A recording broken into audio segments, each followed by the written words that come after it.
In the Lebanon, tensions are rising on all fronts, political, social, and economic, as the country readapts in the wake of the Israeli withdrawal. In early March, Israelis clashed with Lebanese army troops in a 2-hour battle that sent terrified civilians fleeing their neighborhoods yet again. Far from bringing reconciliation, the last few weeks have seen old wounds opened in the Lebanon.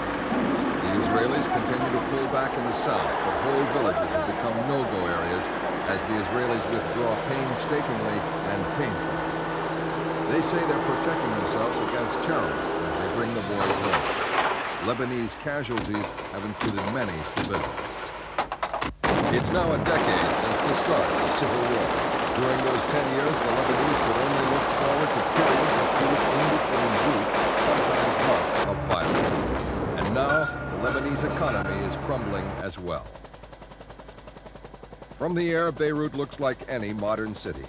It was once called the most civilized city in the Middle East. The streets bloomed with enterprise and flourishing businesses. In 1985, many neighborhoods are ruined, dead. All that remains are derelict apartment blocks and shops, empty streets.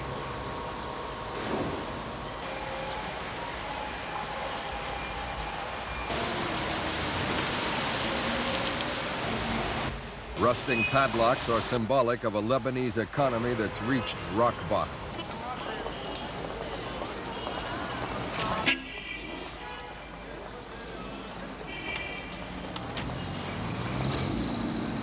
Beirut was once the business heart of the Arab world. Today, there are still sections that open up and flourish in between the factional fighting. The Lebanese have always shown great resilience and determination to get on with life. And the shops still provide consumer goods for those who can afford them.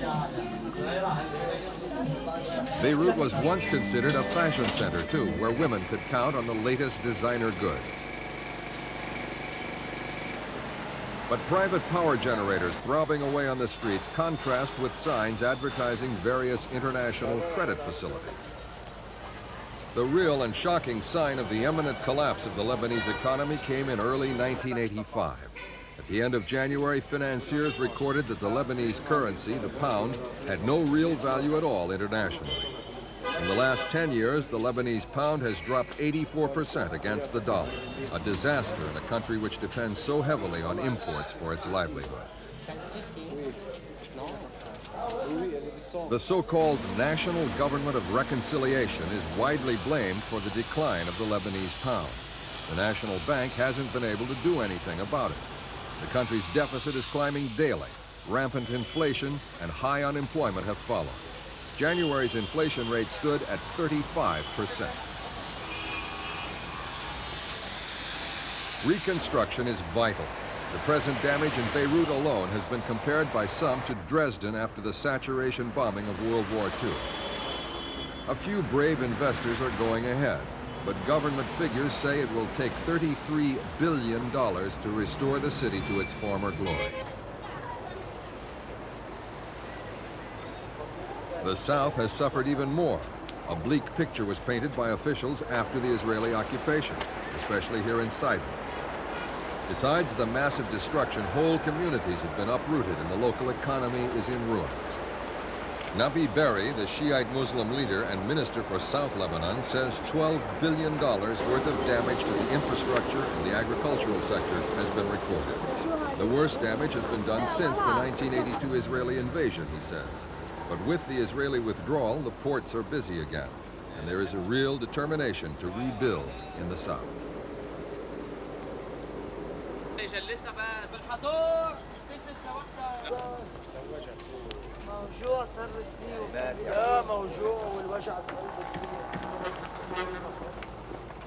Berri adds that the fishing industry in the south was cut in half during the Israeli occupation. But just days after the Israeli withdrawal from Sidon, fishermen were once again attending to their catches. The bustling Sidon market unfortunately belies the truth. A huge population shift has taken place since the Israeli invasion. 200,000 people are said to have left the south, a fifth of the former population. They've either gone to other countries or gathered in the already overcrowded southern suburbs of Beirut. Those most likely to have left are the professionals, doctors, engineers, and lawyers.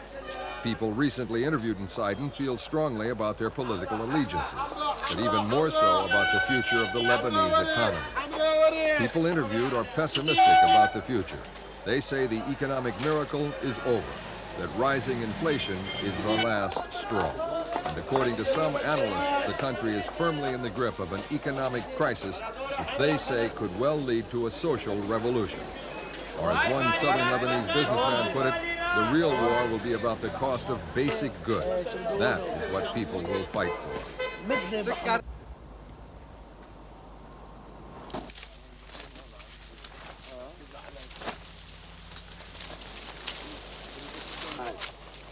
The farmers in the south, however, say they learned one lesson from the Palestinian refugees who've ended up in Lebanon. And that is, despite everything, war, occupation, never give up your land. So the agricultural sector has struggled on. Crops have been good, but a lot of produce has ended up rotting in warehouses. Only about a quarter of the Lebanon is under cultivation, but the coastal strip in the south near Sidon enjoys a Mediterranean climate and is very fertile. Citrus fruits, as well as olives and bananas, are grown widely.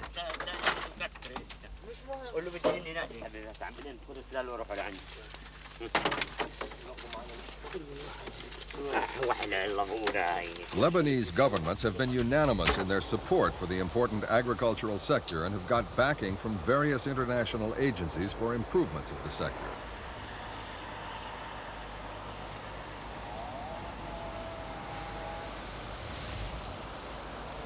But reminders of the Israeli occupation remain, like this Israeli leaflet bomb.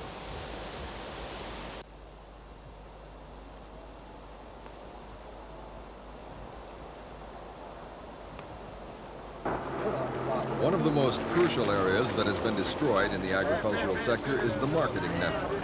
Traffic in the south has been virtually under the control of the Israelis. A key project aimed at helping the smallest and poorest farming families improve their marketing capacity has been delayed because of the fighting. Roads damaged by the fighting are to be repaired, and the withdrawal of the Israelis will make it easier for Lebanese farmers to get their produce to the markets. Checkpoints like this one have been a constant source of fear and frustration from both sides, Lebanese civilians and traders, and Israeli reservists who want nothing more than to go home.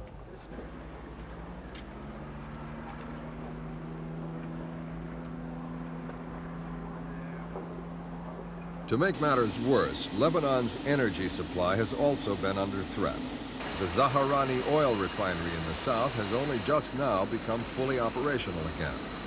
It was destroyed in 1981 during an alleged Israeli raid, which also killed about 40 people.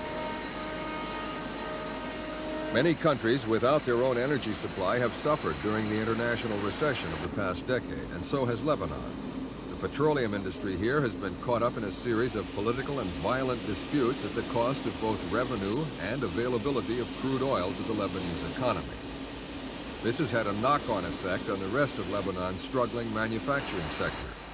Higher energy costs combined with war damage has led to the decimation of many small industries.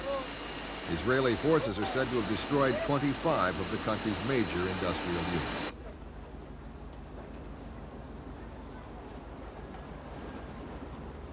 Out of sight, out of mind of the war-damaged south and her poor Muslim population is Junay, where thousands of Lebanese play in between the skirmishes.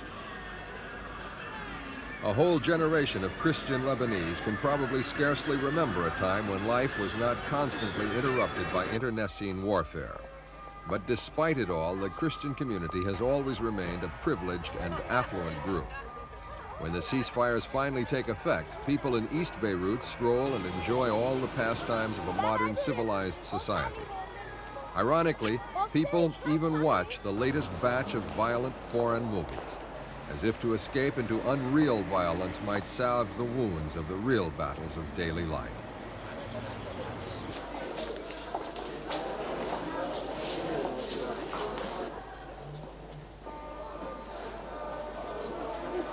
And there's Beirut's famous amusement park.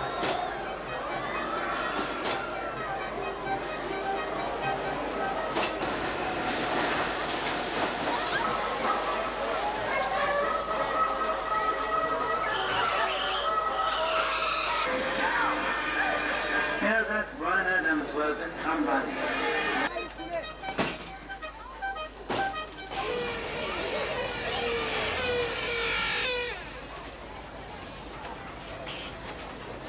And skiing at Faria for those who can afford it.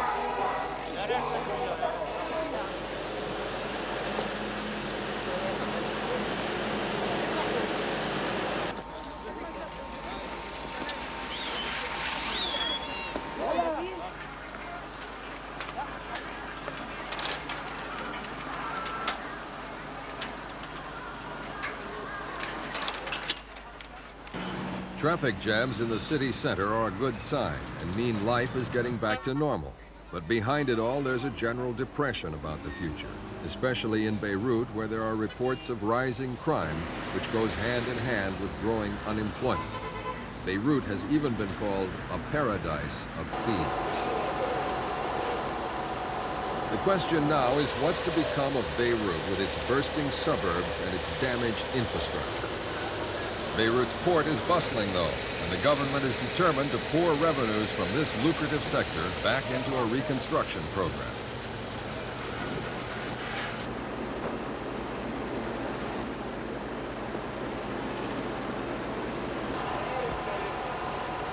The airport also bears the scars of war, but some say that Lebanon's national carrier is a symbol of Lebanese natural resilience.